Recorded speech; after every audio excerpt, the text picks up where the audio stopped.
everyone, welcome back to another episode of Mangastorian Goes Over One Piece. My name is Mangastorian, I run another channel called Comicstorian, and I started reading a bunch of old manga that I've never gotten into or read. One of those was One Piece at the beginning of January 2023. And today we're going to be looking at chapters 821 to about 840. This will be following the Zou arc, which apparently I was mispronouncing it before, but you all knew what I was talking about. It was about the anthropomorphic animals, guys. It was the Furry Island. Why wouldn't I assume it's pronounced Zou arc? It just makes sense. I know you all want to fight with me, but again, I'm reading the manga, not watching the anime. That means that I'm not hearing how they're pronouncing it. And if I want to pronounce it Zou, that just makes sense in my head. Some of the comments even said it makes sense in your head. So if I want to pronounce it Luffy or whatever, you know, I'm not going to, trust me, I would never hear the end of that one. Point I'm making is things are going to be mispronounced and I'll try to correct them, but when you're reading the manga, not watching the anime, things are a little different. If this is your first time watching it, go check out our entire playlist on the One Piece stuff. But today we're going to be looking at Whole Cake Island right at the beginning. So when we last left off, the groups had all separated into different categories, and this is Luffy's. You want to know the worst part about that, chat? You're not chat. I'm doing this as a video. Whatever. I also go live at twitch.tv/comicstoriangaming, so it's quite normal. Anyway, the worst part about that was I was gonna make the joke of calling Luffy again, but mid trying to say it, my brain didn't know which was wrong. So I'm gonna end that joke now, and we're just gonna say that it's Luffy, and we're gonna move on. Okay? The joke didn't land, audience. My apologies. All right, so they head over to Whole Cake Island, which kicks off quite interesting. That the name of the arc is Whole Cake Island. I don't know why. At no point I assumed it's an island made out of cake and sweets and chocolate. It just makes total sense in the world of One Piece. So the entire island is made out of cake and chocolates and sweets and whatever. And they get on the island, and the first thing that they try to do, which of course they do, is Chopper and Luffy decide they're going to eat a house. A house that has people eating in it because it's a restaurant. And they just consume the whole thing. And then they're arrested because they're eating a house/restaurant. And a character named Pudding shows up and gives them a pass because she had just created a new form of chocolate and they found it so delicious that she was just impressed by their ability to eat all of her chocolate. Which I was like, Whole Cake Island started not on the note I was expecting. We're on a journey to go rescue Sanji after he got taken away. And it kicks off with eating a gingerbread house. I was like, okay, we're One Piecing it up. That's what we're doing. We're just straight up going One Piece on this whole thing. And then we discover that Pudding is the woman that's going to marry Sanji. Convenient, is it not? It's Pedro and Peckham. I'm probably mispronouncing both of those because you guys are going to yell at me in the comments. But the two cat people, basically. I'm mispronouncing them most likely, but you guys will tell me that I'm wrong and it's whatever. But they're basically the ones that, like, express that Pudding is the one that's going to be marrying Sanji, and we discover that Pudding is the daughter of Big Mama, and we start already going down the rabbit hole of what the hell is going on. What I really enjoyed was Carrot's reaction to the whole thing, which was, I also love Sanji, twinsies! And I'm just like, okay, Carrot's gonna be my new favorite ditzy character. So we move forward, we discover that Sanji and Pudding were gonna get married a long time ago, but Sanji turned down a woman. And I wrote that in caps in the notes that are written only to me. Sanji turned down a girl. And then 3 question marks, because it baffled me. But then we move forward with the storyline, basically Luffy, Chopper, and all of them trying to find their way to find Sanji. And they've got Pudding with them now at this point. We cut around and we begin to discover more about Sanji's family. Which, again, I don't know why I never thought about him having a family. It's like when they started revealing members of Luffy's family, and I'm like, of course he has a family. Why? But I never thought about Sanji having a family, which includes 3 brothers and a sister, and they're all at war, and they're coming back for this whole thing, and they're coming back for the wedding, and we're going to find out more about the wedding, but Sanji's basically a prisoner. And also, we discover that Sanji is straight up royalty. They are the king of the entire North Blue. In that he fled from this entire life. And as we're going to get to it later explaining why he fled, because that's his origin, I was like, holy shit. Like, there's so much Sanji we didn't know. It makes sense because, like, everyone else, we get to see where they came from. Like, we saw where Robin came from the island. Chopper, we know, came from his island. Usopp came from his island. But Sanji, we discovered on a floating restaurant, and his backstory was just ending up on an island. So he didn't have anything before that as far as we knew, so it made sense that there was a lot more to the story as to how he got on the Barate and all that kind of stuff. So he then gets into a battle. I didn't write the note, but I believe this battle was against his father. His father's being a complete and total jerk to him, and we don't find out why till a little bit later in the story. But he loses the fight, and then they put handcuffs on him that will explode if he attempts to leave the island. So since Sanji refuses to fight with his hands, because that was one of the big things they brought up, and he said a chef doesn't fight with his hands, this was their answer. It makes it so he loses his hands if he tries to get out of this wedding that they're trying to arrange with Big Mama to make an alliance between Sanji's family. I wrote it down somewhere. I deleted a couple notes by mistake, and I think that was one of them. It's like the Vinsmokes. The Vinsmokes, I believe. The Vinsmoke family and the Big Mama family. We also discover through this, because we're going to get to it, but like Big Mama has like 84 kids and 5 husbands and a bunch of stuff. So it's like, oh, okay, so she just procreates. She's a rabbit. She just makes little babies everywhere and sends them to war. I wouldn't even doubt she eats some of them, because we discovered that her whole thing is that she eats anything in front of her unless what she is looking for is given to her, which is another weird twist, because she ends up like not eating but killing one of her sons in a fit of rage because she needs a pile of cream puffs from one of the other islands on Whole Cake Island.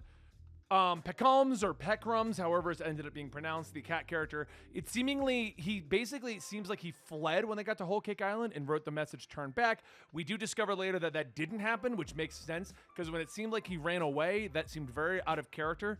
But at the same time, I'm like, we only met him like 30 chapters ago, so maybe there is another side to him we don't know. But so I did like that this character, who does seem to have like everyone's well-being in mind, didn't just turn his back on them.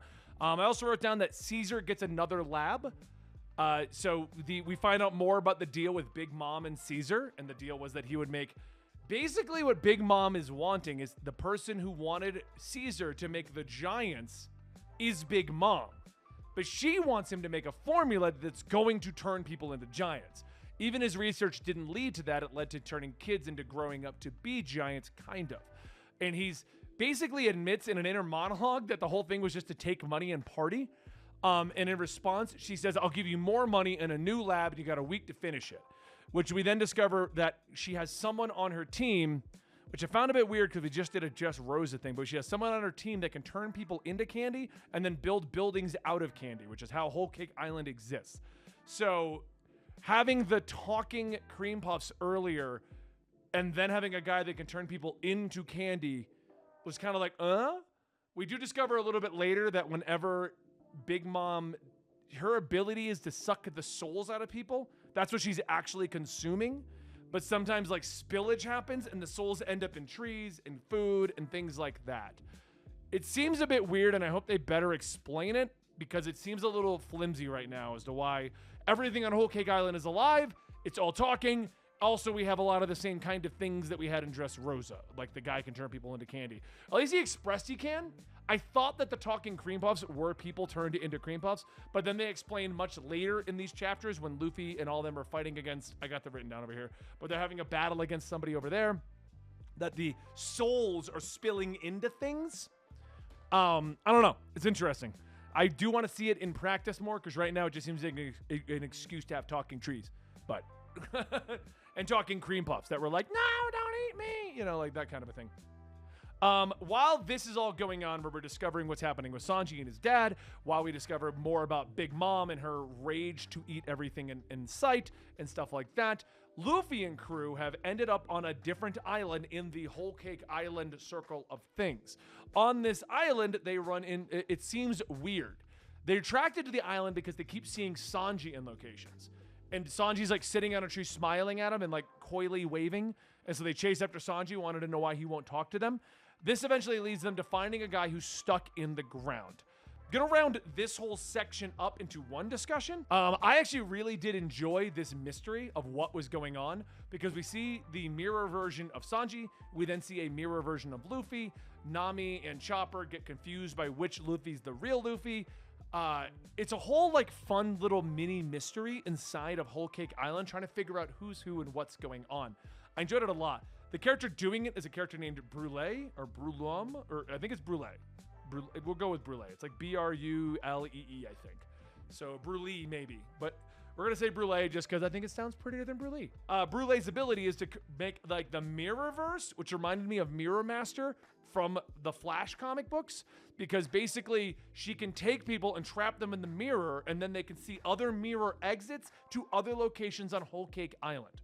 While Nami and Chopper get confused as to what's going on, they get trapped inside of the mirror. Mirror gets broken, which doesn't break them, and they can see various exits if they can break out of their chains. And it very much reminded me of a Flash plot where they get stuck in the Mirrorverse and then they look for exits out of there looking for various things.